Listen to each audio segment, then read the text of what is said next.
Welcome, welcome, welcome to Armchair Anonymous. I'm Dan Rather. I'm joined by the Duchess of D-Town Duluth. Hi. Welcome.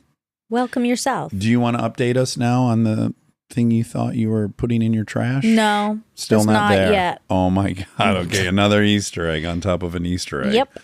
Well, guys, I've got exciting news for everyone. It is Wild Card Friday. Oof, and it gets wild. We love Wild Card. It's extra got fun. Swords and jet skis and kayaking and whooping cough. Whooping Don't cough. give anything. You get so excited you want to give it all away. I'm just going to call that story Whoopee Cough. Okay. Okay? So Whoopee Cough. Great. Okay. Please enjoy this very tasty episode of Armchair Anonymous Wild Card. Hard times come and go. Good times, take them slow.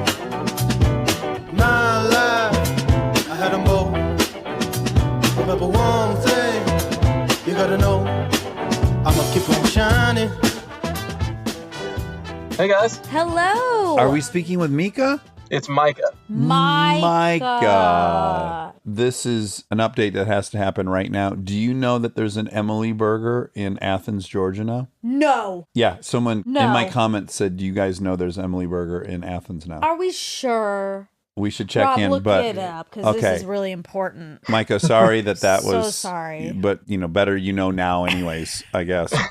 Yes. Yeah. Emmy squared pizza. In No. Athens. I was just home. I could have had it. 199 Prince Avenue. Look at this. Where are you at? I'm in Fresno, California. Oh, Oh, yeah, Fresno, baby. That's from Parenthood. Yeah, that's right. Yes, there's some characters from Fresno. Technically Clovis, but Clovis people say they're from Clovis. Fresno people say it's all Fresno. Wow. Sure. Battle of the Sure. Fresnos. Well, okay, so Micah, you're now under our favorite heading, which is wild card. Yes. So like anything could happen right now. You could say you've murdered people. We don't know what's on the agenda. So please walk us through what happened. So this actually happened in maybe your future neck of the woods, Dax, the Nashville area. So I was 10 years old at the time. So that's the 20-year anniversary of this event Ooh. this year. Oh boy. I have an older brother who's 3 years older than me, so he was 13, and a younger sister who is about a year and a half, so she was about 9.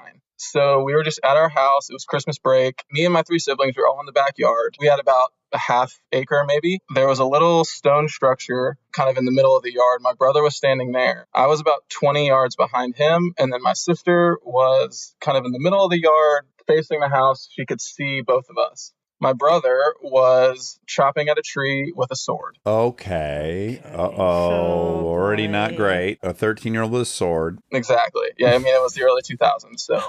So he was chopping at this tree. The hilt on it had broken off. So he was just holding a sharp piece of metal, basically. Oh my God. Okay. Pause. You know that's called a hilt, which is interesting. I'm a history major. I got a history degree in college. So I'm a little nerdy when it comes to that. You know what a flying buttress is? I do, yeah. Okay. And we know what period those originated? You're going to beat me on that. Okay. All right. Say it again. What's the Hilt. piece? The hilt. The part that you hold. Okay, great. So there's no handle. He's just chopping at this tree. And all of a sudden, I feel this feeling. The way I describe it is like a log was thrown onto the back of my neck. So like it wasn't like a pain. Didn't really hurt. I just thought, my brother's 3 years older than me. Maybe he was an asshole. Maybe he just like threw something at me. Yeah. And then I was wearing white tennis shoes and I saw a drip of blood drop onto my left tennis shoe. Ooh. And then I heard my brother scream, "Oh my gosh, Micah, I'm so sorry." Oh my God. Oh my God. He runs over and he kind of takes me around the house. We get inside. My mom is doing the dishes. And my brother's like, Mom, he's freaking out. And I'm just bleeding. My shirt is covered in blood, my neck. And so my mom just, she grabs a dish towel and just puts pressure on it and has no idea what's going on. My brother's telling her, like, I cut Micah. Micah ran into my sword, Mom. Yeah, exactly. I guess she probably had my brother hold the rag on my neck to keep pressure because she just ran outside and just screamed for help. Oh my God. I mean, it was the early 2000s. People kind of had cell phones, kind of didn't. Right. So it's not like she just had her iPhone right there and like hit 911. Not to sling any mud at Mom because we love her to death, but there's a landline. phone, No one needs to run outside. It's not the But she it's was not the panicking. teens. She was She was panicked. Me and my sister gave her a hard time about about that. Okay, And right. that's what she said. She was like, I was just freaking out. I didn't know what to do. Sure. And so my neighbor runs over. He just picks me up, and he and my brother keep the pressure on my neck. They get me into our minivan, and my mom drives me over to the local hospital. Still kind of not knowing what happens and not really knowing what was going on. Yeah. My brother said this prayer while I was in the car.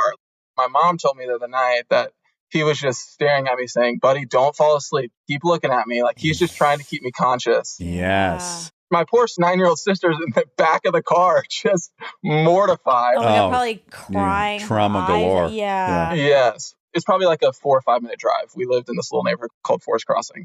We come up to the ER. She gets me in there, and no one is taking this seriously at the ER. Because it's not like they had a prep of the ambulance called them, hey, we got this kid on the way. Get ready. So we just walk in, and I'm just bleeding out of my neck, covered in blood. They get me stabilized. And then they transfer me up to Vanderbilt Medical Hospital, which is in Nashville. I'm thrilled to learn that we're abbreviating Vanderbilt into Vandy. Yeah, Vandy's a thing. You knew that? Yeah. Okay. I'm from the South. Yeah, wow, you're hip. Okay, Vandy's new. Yeah, to me. we say I didn't know golf. that. Yeah. Right, us Yankees over here didn't know, Rob and I. Okay, Vandy. My dad was at work this whole time, and she's trying to call my dad, trying to, let him know what's happening. He doesn't answer. So she just leaves a note on the table. Oh. Okay. And so my dad finally gets home, and there's just blood everywhere. So he probably thought, like, my fucking family just got murdered. Yeah, slain.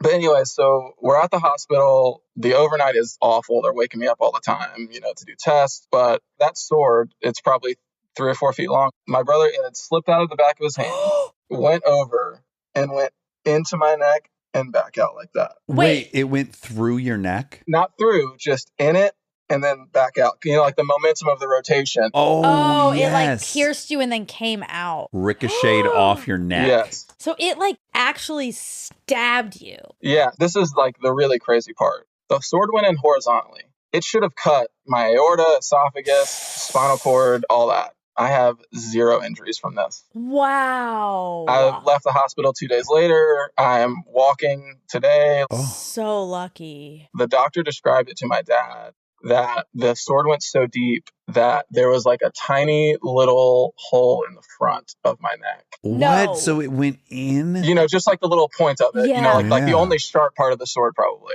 And then so they like back sewed it through. It went that deep and you have 0 injury. That is insane. Yeah. So my mom says she has an x-ray somewhere. I asked her to find it and I'll email it to you guys. Oh, Wow. No X-ray. wonder your mom just started screaming for help. Yes. Ugh. Ran right out of the house. Wanted a new life. I'm going to leave this one behind. I'll figure it out when I get to the next block. Ugh. Oh, Wow. boy, Gnarly. boy. Oh my God, your poor brother. Thank God you were okay. 'Cause How he had to long live was with he that. nice to you? Would it even last a whole week? It lasted a long time. Yeah. Oh, good. My brother's awesome. We have a great relationship to this day. You got some real leverage over him that day. You're describing my worst fear because my kids are doing the same shit as you guys were doing. In the backyard, they're swinging on these ropes. They're swinging items around. I look in the backyard, there's 8 kids and someone's got some kind of a weapon they're swinging around. I'm like, oh, boy. So the reason we got the swords was the church we were at. They did kind of a Christian bar mitzvah kind of thing. Were they like knighted you? Yeah. Well, okay. So my dad got that Braveheart sword, Okay. like a replica one to give to my brother as like a coming of age kind of gift or whatever. Yeah. And it came with 2 little swords. So 10 and 13, we got the swords. We would sword fight in the front yard. Oh. Sure. I didn't have a sword, but I wanted nunchucks. And my mom said, no, I'm not buying those for you. And I said, well, if I make them, she says, well, if you can make them, that's impressive and you can have them if you make them. So I went to the hardware store and I got a dowel and I cut it and I put in like what you would hang a plant from the ceiling with those screws, right? Yeah. Screwed those in the end. Then I got some chain and then I made my own nunchucks. But because I was just using these plant anchors, occasionally I'd be fucking Bruce Lee it, whipping it, and it would just rip right out. And then a piece of wood would just fly across the room. Like I put holes in walls. Oh my God. Yeah, it's lucky Carly never got an errant nunchuck anywhere in her person. Man, it was crazy. This is very cathartic because this is the first time anyone in my family has had a conversation about this. Really? Oh. No one went to therapy. We never really talked about it really until last night. Wow. No kidding. Yeah, but my brother wanted me to tell you he has struggled with alcohol for about 7 years and he has been sober for about 1.5 years. Fuck Wow. yeah. Fuck Congratulations, yeah. Good for brother. him. Well, we're rooting for him. We're rooting for him despite the fact that he almost severed your head. Decapitated. Yeah, Right. yeah. The worst part about it, quite honestly, so it was right before Christmas, and I was opening presents and a little neck brace. I'm walking around, for a couple weeks afterwards. Me being a dumbass little 10-year-old, peeing was the hardest part. I didn't think I can just sit down to pee. So you're just like kind of aiming. Pissing all over. And you can't look down. Exactly. Oh, my goodness. Oh, my God. Well, Micah, it's great to meet you. Yes. And I'm really glad that you walked away without any major damage. That's hard to believe. Incredible. Makes me think of these people who get a spike through their head. You read about I these know. all the time. That is sort of exactly what happened. Yeah. I watched this one terrible one. A little kid was riding a bicycle on a country road and then crashed the bike into one of those reapers. So it's like these 3-foot spikes off of this sled that drag on the ground. Landed on it, went through his head. He's stuck on it. Has to pull his own head off. Stop it. And 0 damage. Wow. 0 damage to the brain. Ugh.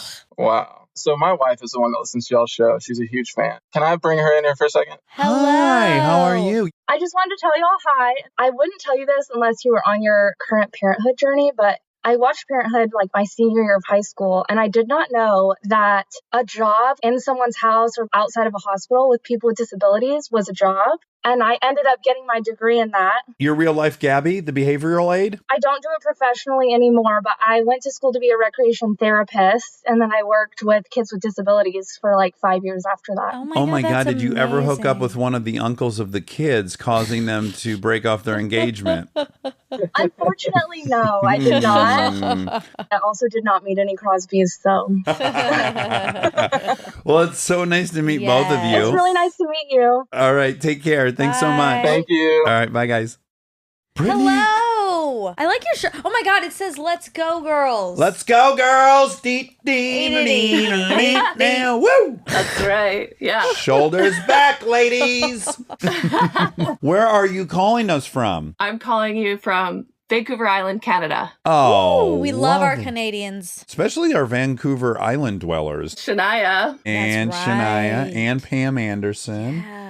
Okay, you are responding to our very favorite prompt, which is wild card, because who knows? Yeah. We have no idea what's coming our way. So please tell us what insanity happened. Every year, my boyfriend does these boat races up island. So I go along and we camp and he races his boats. And at the end of the weekend, a few of us all went out on the boats together and we met up with friends of friends who had jet skis. And I said, I really want to go for a jet ski ride. So I hopped on the back of Buddy's jet ski and we were ripping around and it was all good. And we stopped and I was in a one-piece swimsuit. My bathing suit rode right up. Okay. I, at this point, stand up to just adjust my swimsuit because we had stopped. He's turned to face me. We're having a conversation. Out of nowhere, he hits the throttle. Oh. And I just gently pop off the back of the jet ski. Ooh, Yep. Legs splayed. And at the same moment, the jet from the jet ski came up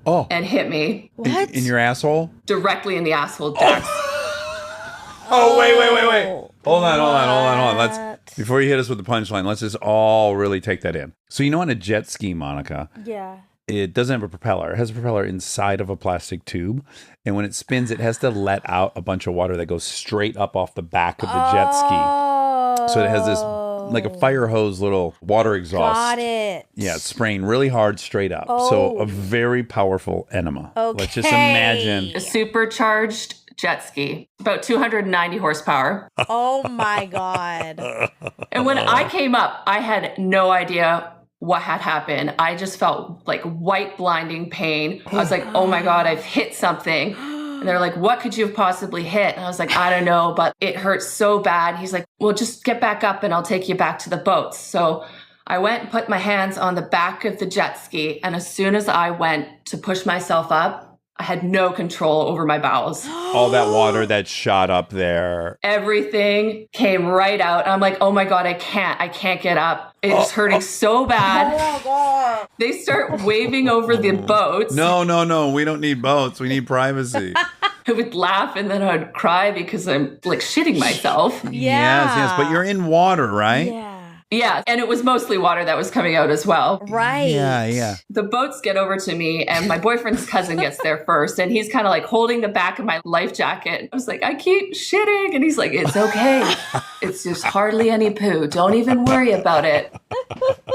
My boyfriend finally gets over there. He grabs the back of my life jacket and just hauls me into the boat. Oh, careful. He's beelining it back to the shore. And we're camping there. So we finally get back to the docks. I'm like racing up to the washrooms and I get in there and I didn't even realize he was so close behind me. He basically kicks down the door behind me and he's like, I need to see your asshole.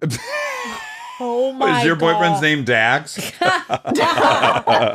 So did everyone see the water thing happen? Obviously, the guy driving the jet ski didn't see because he was like, why? You hit something? What? I think they kind of all started to realize after the fact what had happened there. You know what visual I'm getting really quick? If anyone's been to a circus or a carnival and they have the games in back, you can throw rings on a jug. There's also one where you hold a water pistol and you try to get it in the little bullseye so that it moves the boats across. And that's what that thing did. It perfectly bullseyed your anus, which is incredible. Perfectly bullseye. So I'm like, I'm not showing you my asshole. I'm just not. I know full well what that thing's going to look like right now, and you're not seeing it. Oh. So he's like, well, you got to show me the toilet paper. Oh my God.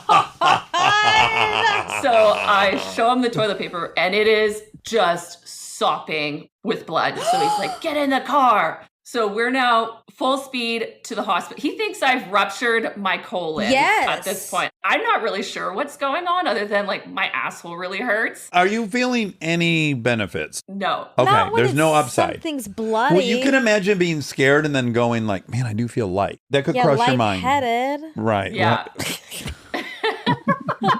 Somebody did ask me, they're like, did it kind of feel good? And I was like, absolutely not. No. Was that guy's name Dax? There's so many Daxes in your life. Well, Canadians. We get to the hospital and I have to tell this story to the intake and I'm saying the story and I'm like, yeah, the jet from the jet ski went right up my ass. They're like, oh, yeah. Right. They're thinking you just had anal sex and you're embarrassed to admit it, right? They like sequester off my boyfriend. They're under the impression that I've been sexually assaulted, Yeah, that essentially. he abused your hiney. Yeah, and it doesn't help that I'm crying. And they're like, we need to look at your butthole. And I'm like, no, Oh my it's God. so bad. Wait, really quick. The doctors in Canada don't say butthole, do they? They say anus? They definitely said anus. Yeah. Tell us you're a Canadian doctor without telling us you're a Canadian doctor. Let me see your butthole.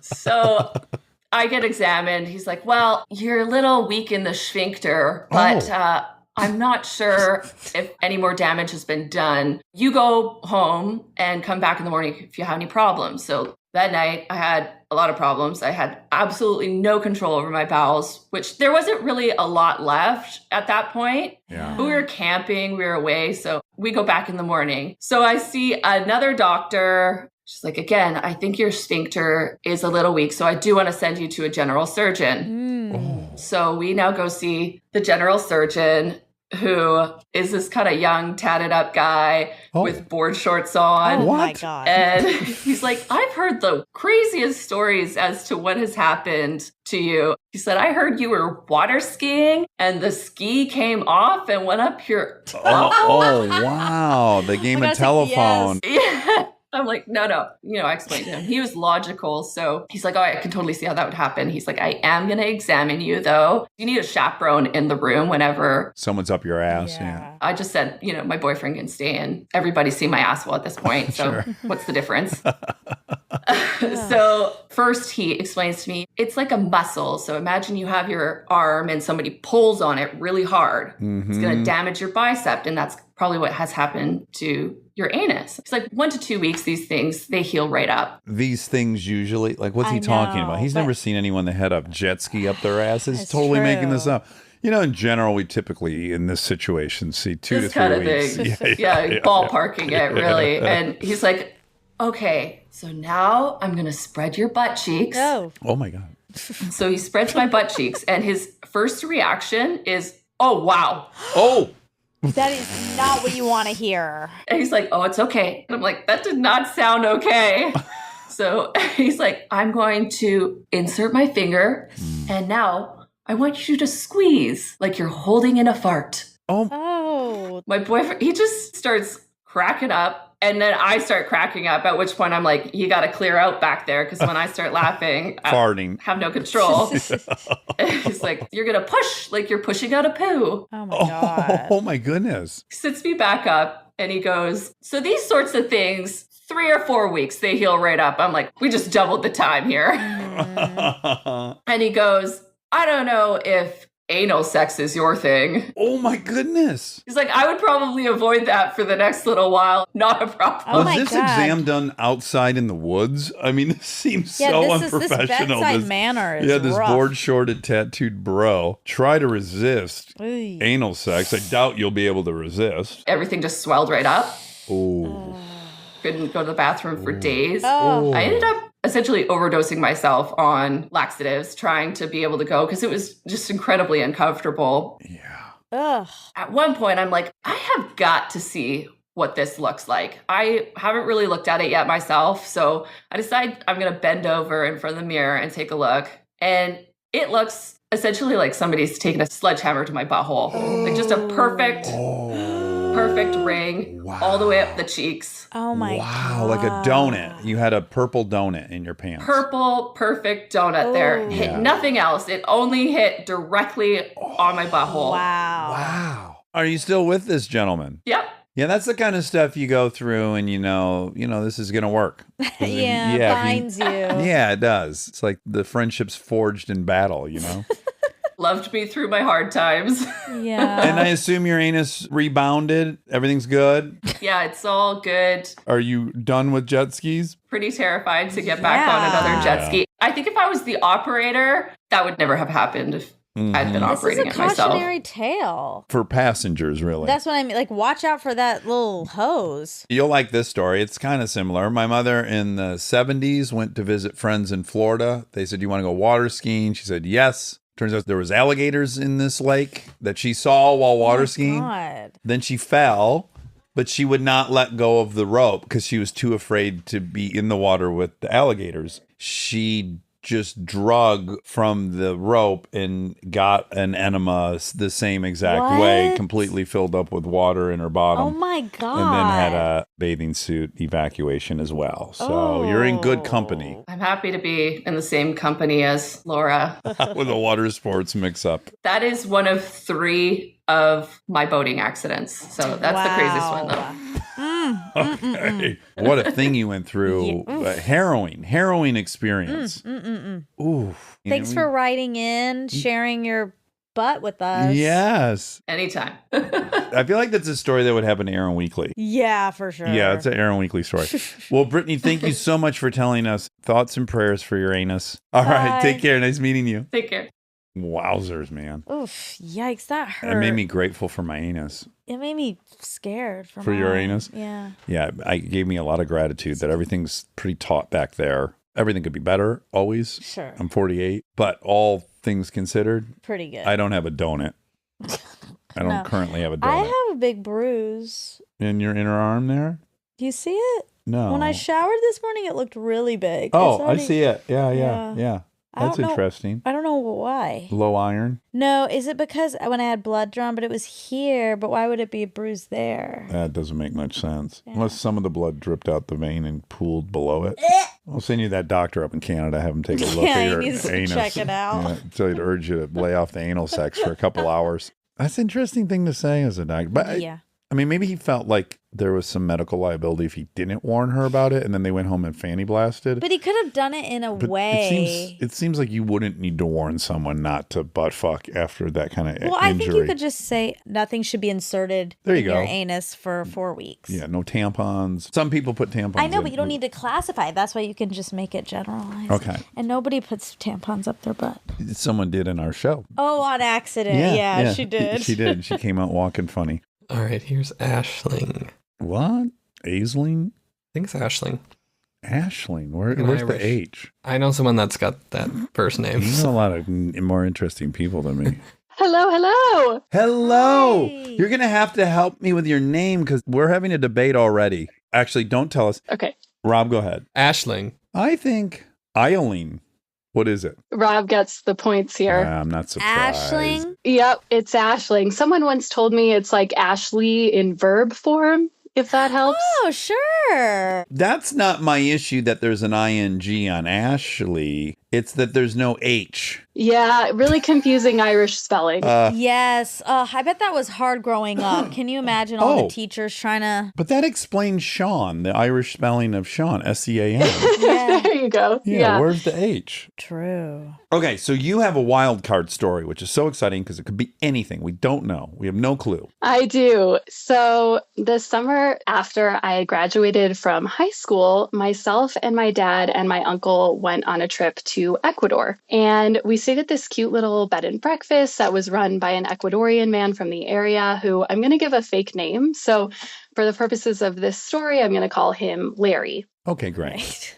I was nervous you were going to go with Very a generic Ecuadorian. Latin name, and I was going to be nervous. No, we're going with Larry. Okay, Great. so Larry, the Ecuadorian inn operator. Larry was like 5'2", super spunky, really fun loving, and a nice guy. Can you give me an age range for Larry? 45 or 50, maybe? My age. Okay, great. Yeah. So he offered excursions for guests at the bed and breakfast who wanted to go with him. So me and my dad and my uncle decided to sign up with Larry to go whitewater rafting on the very first day of the trip. Was there any apprehension about trusting Larry to be a whitewater rafting guide when he clearly was a hotelier? Hotelier. You know, he was from the area, so we were like, he knows the area. He knows what he's doing. All right. Okay. I was just curious if there was any debate about did these skills transfer? Not quite, although we should have been a little Sure, apprehensive. Okay. So that morning we wake up, we have breakfast with Larry, and then we gather up the equipment and we head to the river where we're going to be whitewater rafting. So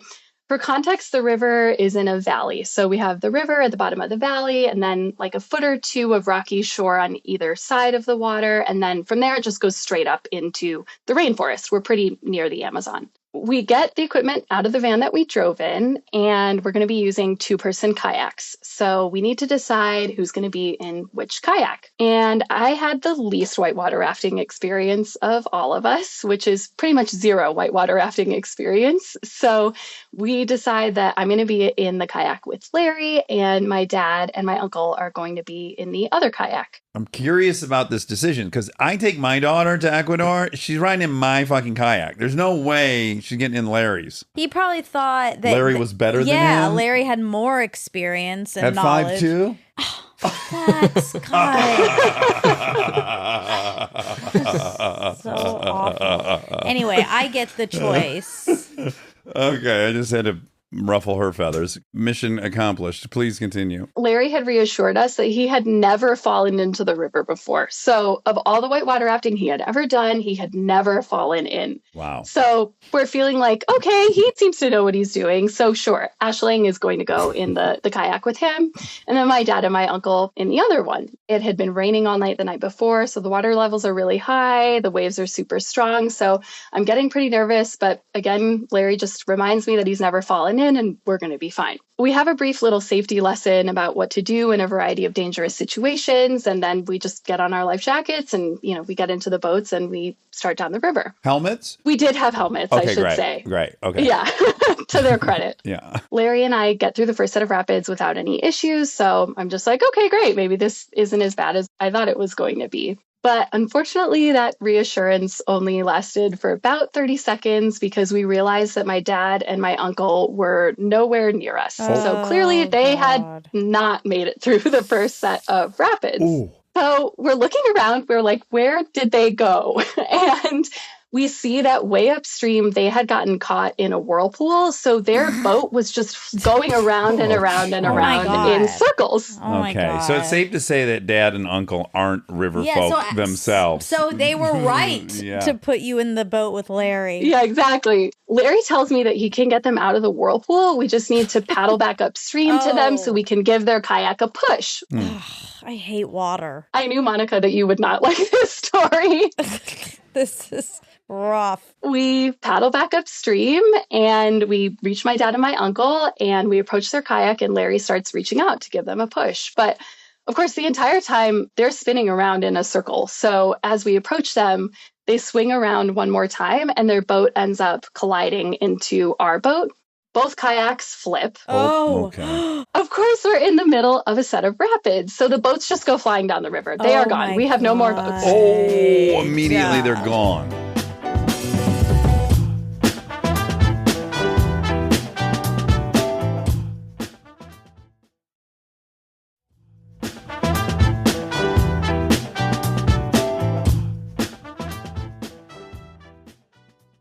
And you're in the whirlpool? Yeah, I didn't get stuck in the whirlpool, but I'm flying down this set of rapids at this point. So Larry starts yelling to all of us to swim to the side of the river as fast and as hard as we possibly can. I am no Olympic swimmer, and it's not very straightforward to try to swim against rapids. Yeah. So I'm making like maybe an inch or two of progress for every minute that I'm swimming. Oh. But I'm swimming as hard as I can to the left side of the stream. At this point, I'm like obviously scared, but because I'm making progress, I'm not panicked out of my mind. I'm just kind of feeling like, okay, I guess we'll all make it to shore eventually. Yeah. Right. But things took a metaphorical and literal turn for the worse when we turned a bend in the river and we saw that the river was going to split into two. Oh, Jesus Christ. And because I've been swimming towards the left, I am going down the left fork in the river, but meanwhile, everybody else has been swimming towards the right. No. Oh my goodness. I'm so oh my scared. Goodness. Larry realizes this and he starts screaming to me to swim as hard as I can to the right You're side like, of the river. duh. Oh, thanks, Larry. Oh, you think I should stay with you guys? That's the decision. We should all stay together? Okay. Oh, fuck. By the way, Monica, and I don't want to minimize her traumatic experience, but Monica went over a 18-inch waterfall in Austin, and it really shook her to the core. I can't imagine you in this sit chair. And you were scared too. I was? Yes. I was scared you were going to be upset, which you were. But No, you that even wasn't. said it was bad when you went with Delta down it. Yeah, but I got her on the rock, and then I was going to come to you. It was all fine. Even though you said you don't want to minimize, you totally are minimizing. Well, I'm saying comparative to the situation in Ecuador. You need to pit us against each other. I'm not pitting we're you always against each other. pitting I'm women just- against each other. No, what I'm saying is I can only imagine the level of anxiety you have right now, knowing that I witnessed you go through something much smaller and it was very Yeah, overwhelming. because I can't swim. Right. So that's all I'm pointing out is this must be terrifying for you. How on a scale of 0 to 10, 10 being Olympic, good of a swimmer are you? Like 5. We had life jackets. Right, so that's at least good. You're probably not going to drown. Yeah. Yeah. Although there is caiman and crocodilia down there in them waters, isn't there? Yeah, I think there are like snakes even in the water sometimes. Yeah. There's jaguar in the there is in the forest there. Yeah, they got it all. Anacondas, you name it, Oh my capybara. God, I hate it here. Larry starts screaming at me to come join them on the right as if it's possible for me to Yeah. somehow, make it through all these rapids in time. So I start trying to swim to the right as hard as I can, but obviously I'm not making a lot of progress. Pretty quickly, it becomes clear that I'm not going to make it. And Larry, thankfully, starts swimming to the left so that he can join me in the left fork. Yeah. Luckily, he does make it in the nick of time. So he and I are both going down the left fork in the river. My dad and my uncle are going down the right fork in the river.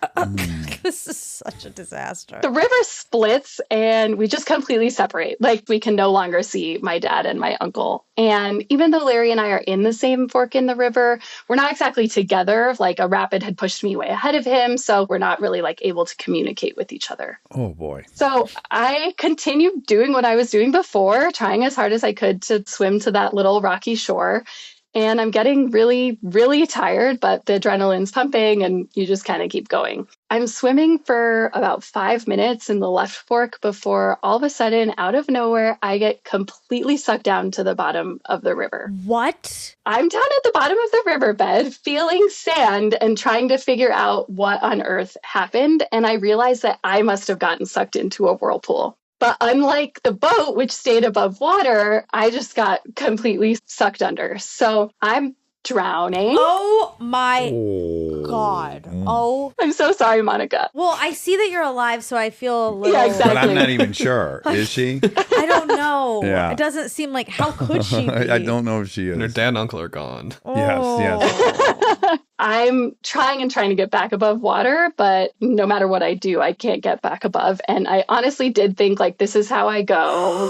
Wow. I kept trying with no luck to get above water. Even with the life vest Gaston. Yeah. So I'm just racking my brain trying to remember the safety training and what we're supposed to do in a whirlpool. Now, I want to make super clear that I am not at all certified to say what to do in a whirlpool, and I'm not sure this is actually the right protocol, but I remembered them telling us something about making yourself as small as possible and like curling up into a ball, because if you're flailing, your arms and legs get in the outer vortex and just get kind of pulled back down. Oh. So I guess if you make yourself small, you can maybe get shot back up out of the whirlpool. Oh, boy. Anyway, Oh my so I remembered that. I'm like trying to rearrange myself super small and nothing's happening. I keep moving my arms and my legs, tightening them and tightening them. And honestly, I don't know what I did, but some rearrangement of my limbs worked. And all of a sudden I was back above water.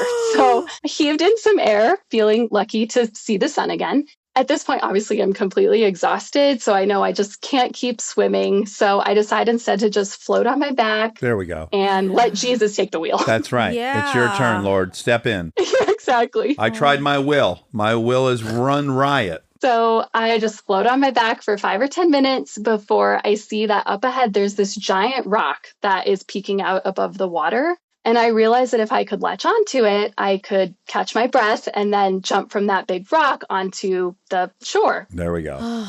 As the rapids rush by this rock, I latch onto it and I hoist myself up onto it. And then I catch my breath and I jump from that rock onto the shore. But like I said, the quote unquote shore is really just like a foot or two of stones. So I just kind of laid stomach down onto the rocks and heaved for a while, trying to catch my breath. I do that for a few minutes before I hear some footsteps approaching. And I look up and lo and behold, it's Larry. So Larry had reached the shore before me, and I have no idea what to say except what do we do now? Because we don't know where my dad and uncle are, and we have no boats. Luckily, Larry had a waterproof phone case. So he takes out his phone and he calls the local fire department and he asks them to come rescue us. Yeah. No joke. They tell him that they have a raft, but it's really big and it won't fit down the fork in the river that we're on. So we need to go back to where the river split so that we can meet the firemen in their raft. We're like walking along the shore trying to get back to where the river split, but the rocks were really slippy and wet. And so I was just so worried about falling back into the water that I told Larry, we cannot hop these rocks. We need to hike somewhere else. And he told me the only option was to hike through the rainforest. With the jaguars, yeah.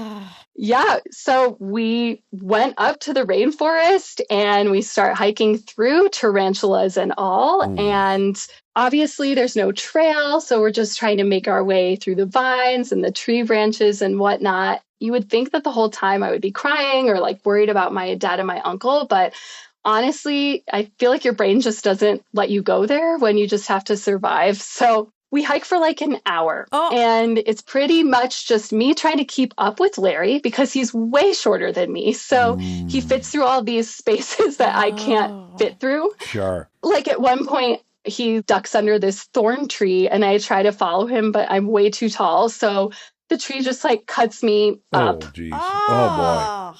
This is such a nightmare. After a while, we come across these guys who are working in the rainforest using machetes. Oh, my goodness. Myself and Larry went up to them, and obviously Larry is from the area, so he speaks Spanish, and he asks them if they will help lead us through the rainforest with their machetes. And they agree. Oh, so we have these 3 men in front of us, like whacking down vines and all sorts of stuff and leading the way through the rainforest as we hike. You're not old enough, but this is Romancing the Stone. Great film, Michael Douglas. This is it. People tell me it kind of sounds like a movie. I swear it's true. Yeah.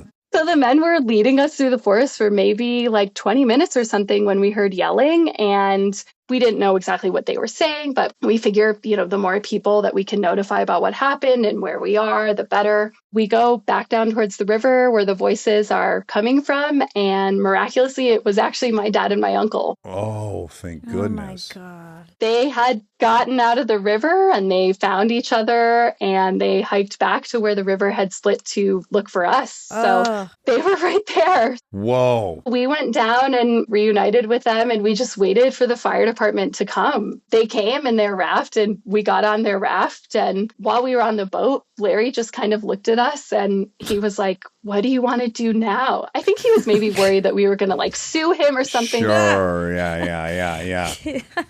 We had this whole day planned for after the whitewater rafting where we were going to go on this chocolate making tour in this other town. That sounds much more chill. He's like, do you want to continue on with the chocolate making class? And I'm like, no, we need to go back to the bed and breakfast so I can cry and never leave my bedroom again. Yes. Did you ever rebound from this experience? Did the rest of the trip turn out okay? Yeah. So my dad ended up being like, no, we need to go on this chocolate making tour. Yes. That was Character. smart. Yeah. Get on the horse. Yeah. It was the best thing we could have done because I feel like I would have been scarred for life if we had just stopped there and if I had gone back to the bed and breakfast and cried for a while. So we went on the chocolate making class. I'm sure I looked like I had just come off a shipwreck. Oh my God. And then poor Larry just had to write off those boats, huh? No one ever retrieved those boats? Exactly. Oh, Wow. poor Larry. You know, I don't feel that bad. I mean, yeah. I mean, poor everyone involved, but also poor Larry. He's like,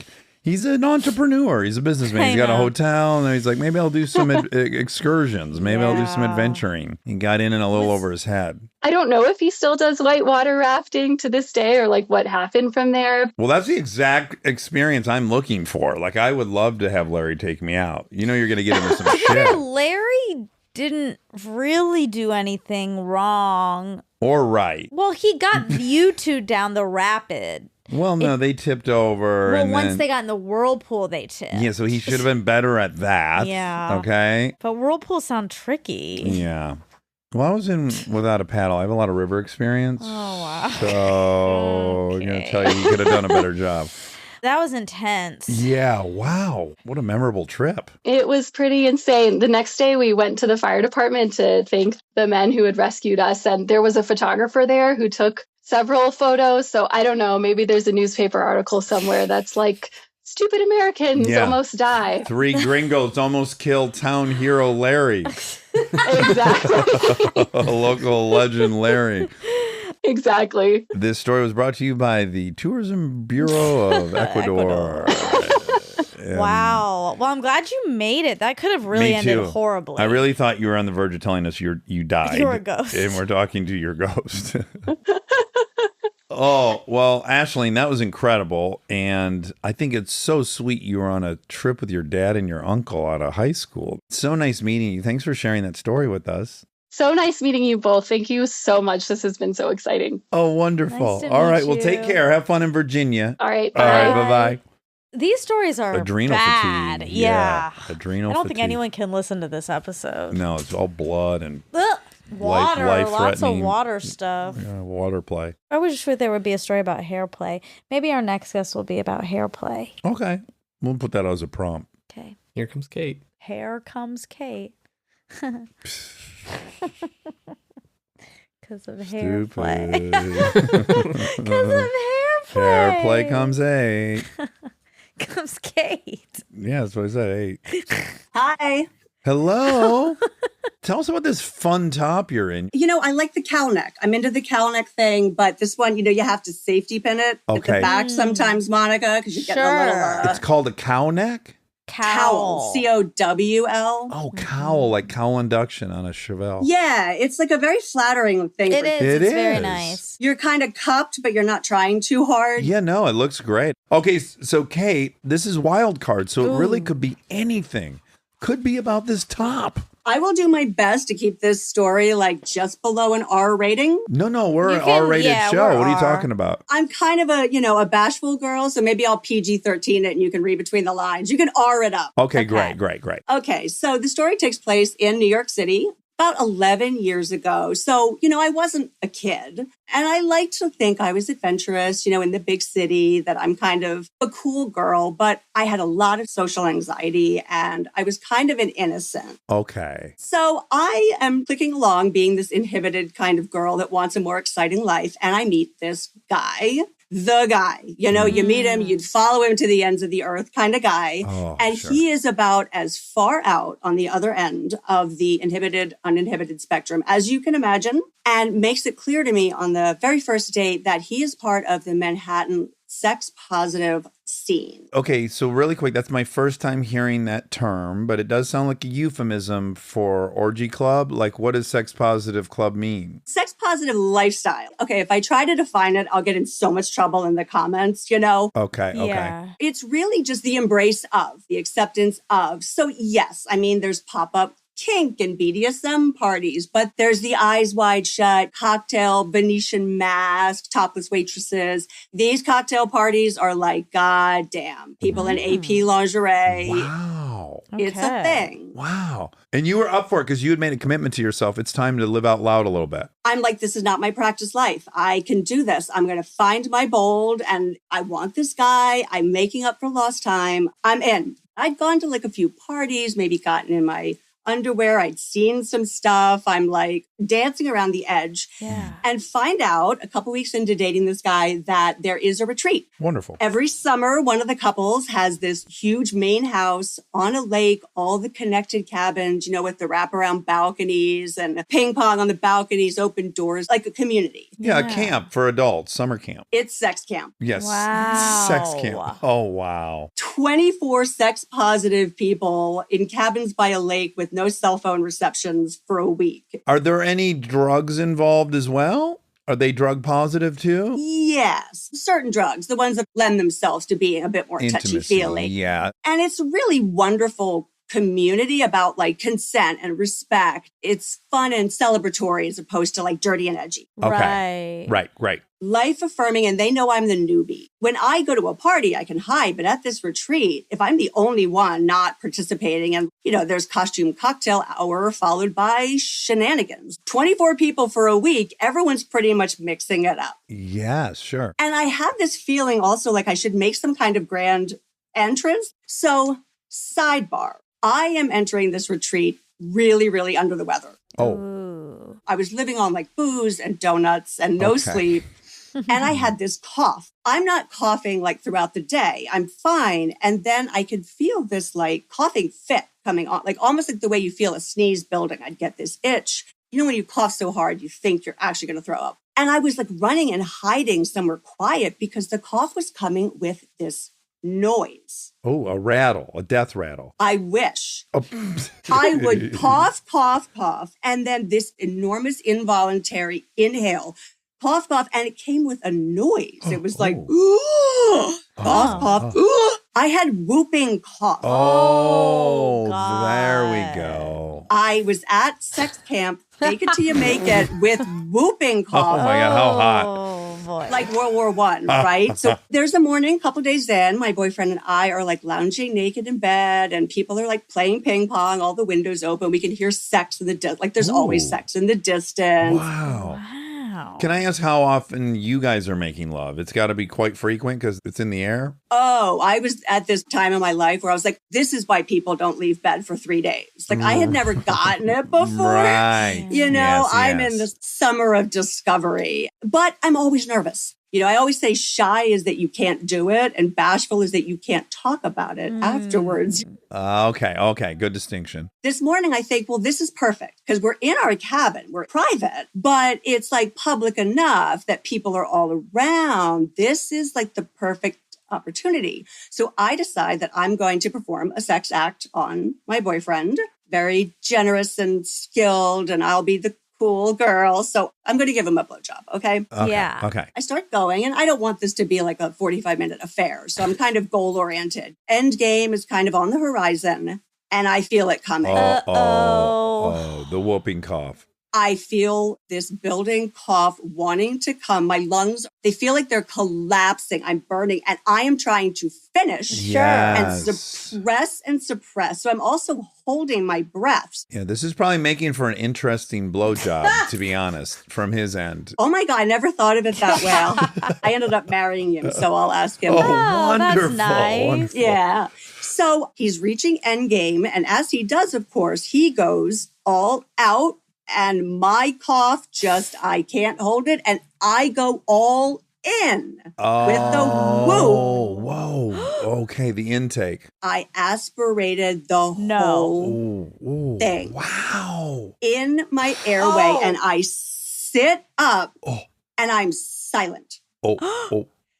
Like if you're coughing and sputtering, you've got some hope Yeah. Yeah. in this world. Yeah. I sit up wide-eyed, silent, and do what I had been doing with the whoop, which is run to the bathroom and slam the door. Yes. So already I am thinking, they're going to think I give a blowjob, sit up silently, boom. They must think it was my first blowjob You're ever. That's right. Right. You're grossed out. You got to go throw up or whatever. I am mortified, and I'm now in this bathroom with the door closed. Luckily, I didn't lock it. Nothing is happening, right? And I look in the mirror, and I'm starting to turn colors. Oh, my Lord. It's been a while, and I also ran. Oh, my. Oh The my vein in my God. head is popping out. Monica, I felt like I needed to tell you this part. It didn't occur to me to ask for help. Yeah. Well, of course not. You're embarrassed. When they say you'll die of embarrassment, people will die to avoid it's embarrassment. true. Yeah. And you can also die of like a viscous substance. Yes. Sure. If you're choking on a grape, like it lends itself to the Heimlich maneuver. But I'm thinking there's nothing anyone can do. Right. Yes. It's been way too long. So I'm in this bathroom with a clawfoot tub, luckily, and survival sort of instinct. I start throwing myself over the edge of the clawfoot tub, Heimliching yourself. self Heimlich. Oh, my God. Auto Heimlich asphyxiation erotica. So I'm throwing myself over the tub. I am actually now running out of time and damaging ribs. And luckily, the last thing I did was stand up really fast, and I blacked out, passed out. Like death by sex camp. And luckily I hit the floor so hard that it was like knocked the wind out of me. Oh, my God. And like did something. Old Faithful, like something just kind of like finally burst forward. Oh my God. I wake up on the floor naked, coughing, whooping. My boyfriend's there. Ping pong players are there. Oh. Why did everyone have to get involved? There was an emergency. This could have been like a 911. Yeah, maybe he Yeah. yelled for help. Yes. 911 is your emergency. My girlfriend, she has semen in her airway. Excuse me? What are you saying?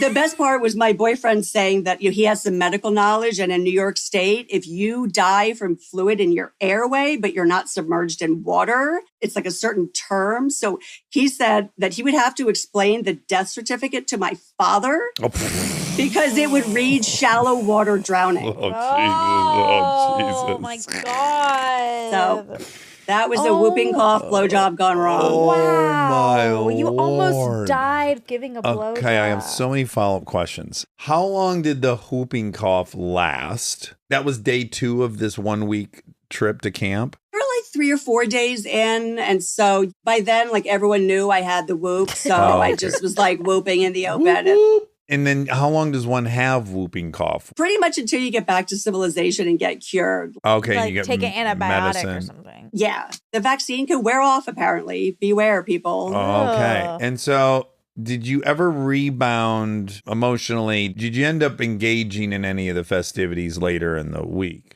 I think I was star of the show. You were star of the show. Wow, Okay. good job. Okay. When I say I was intimidated back then that in my life, I've kind of made up for it like gangbusters. Wow. What a story. Wow. Incredible. I mean, I can't imagine how scary it is to not be able to exhale or Yeah. inhale. Choking. I Oh mean, my God. Nothing. Yeah, it was like the solidity of the feeling. Airway just packed and the absolute lack of movement or like hope of movement. oh my God. You know, you go from that social peer pressure kind of nervous thing to like existential fear. You know, there's that switch where Yes, you're like, yes. I actually think I could. I full on did pass out. So luckily I hadn't hit the ground that hard. I don't know how long it would have taken them to come look for me.